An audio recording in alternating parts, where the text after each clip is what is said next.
सवाल ये है, सिर्फ मेरे दिल में या मन में नहीं, आप सबके मन में, कि चाइनीज जो है हमारे देश की सीमा में, हमारी जमीन में, हमारी सरहद में इतनी दूर तक क्यों घुस गए? सरकार को इसका जवाब देना होगा। और उसके साथ साथ जो हमारे जवान हैं उनको निहत्थे बिना हथियार वहां पे बातचीत के लिए क्यों भेजे गए? ये किसकी जिम्मेवारी है? उसके लिए कौन दोषी है?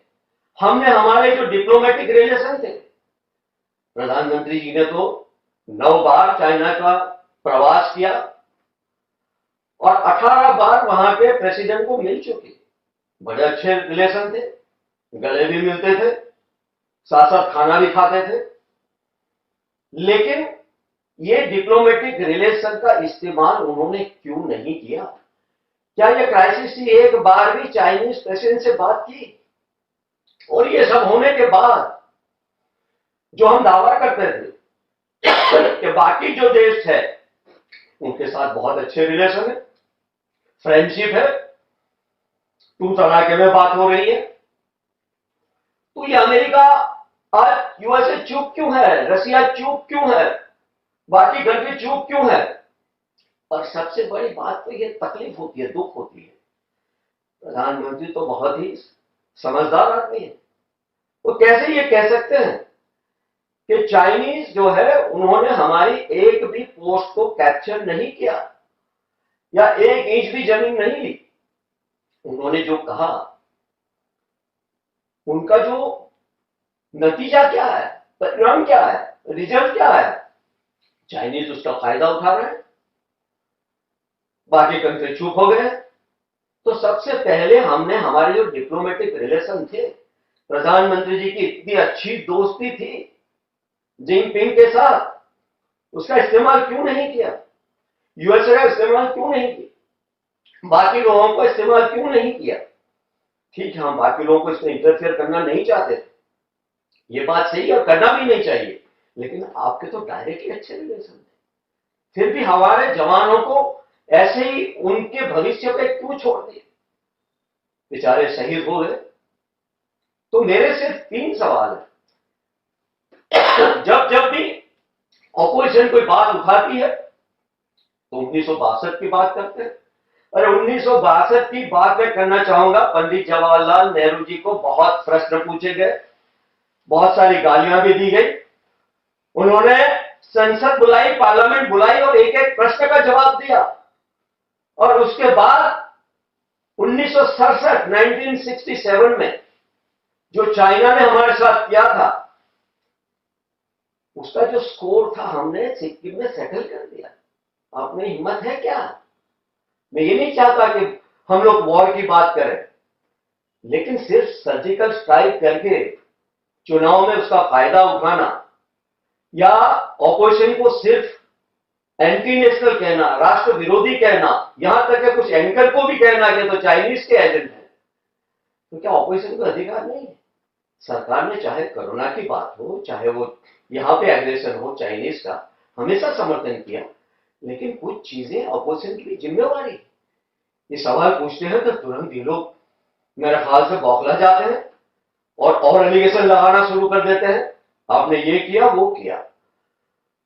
आप लोग क्या ऑपोजिशन की आलोचना नहीं करते? पूर्व प्रधानमंत्रियों को आपने क्या क्या नहीं किया, चाहे पंडित जवाहरलाल नेहरू हो, इंदिरा जी हो, चाहे राजीव जी हो, चाहे डॉक्टर मनमोहन सिंह हो।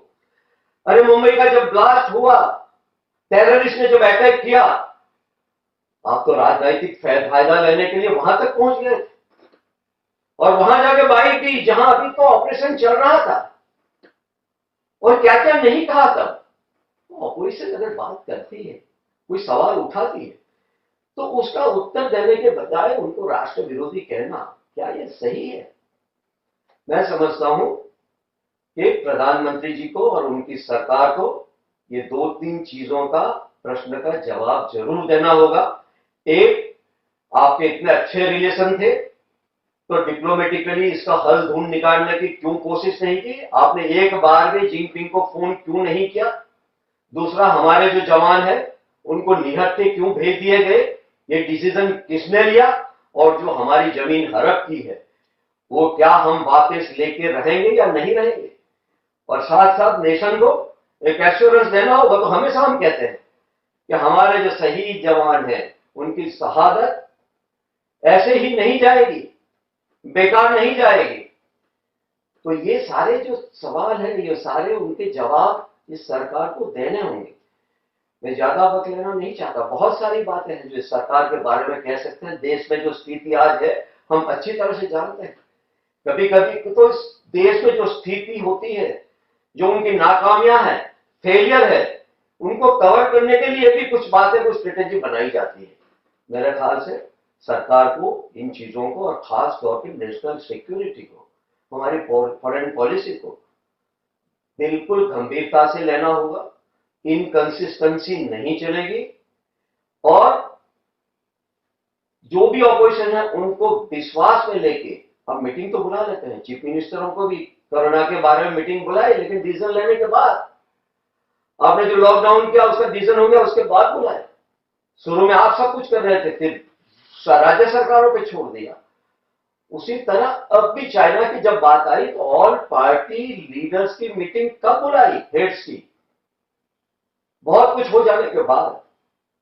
तो मेरे ख्याल से सरकार को इस स्थिति को गंभीरता से लेके देश की जनता को सेटिस्फाई करना होगा, ऑपोजिशन को सेटिस्फाई करना होगा और हमारे राष्ट्र के हित में जो भी कदम उठाने होंगे और उसमें हमारा संपूर्ण साथ और सहकार रहेगा, सहयोग रहेगा। धन्यवाद।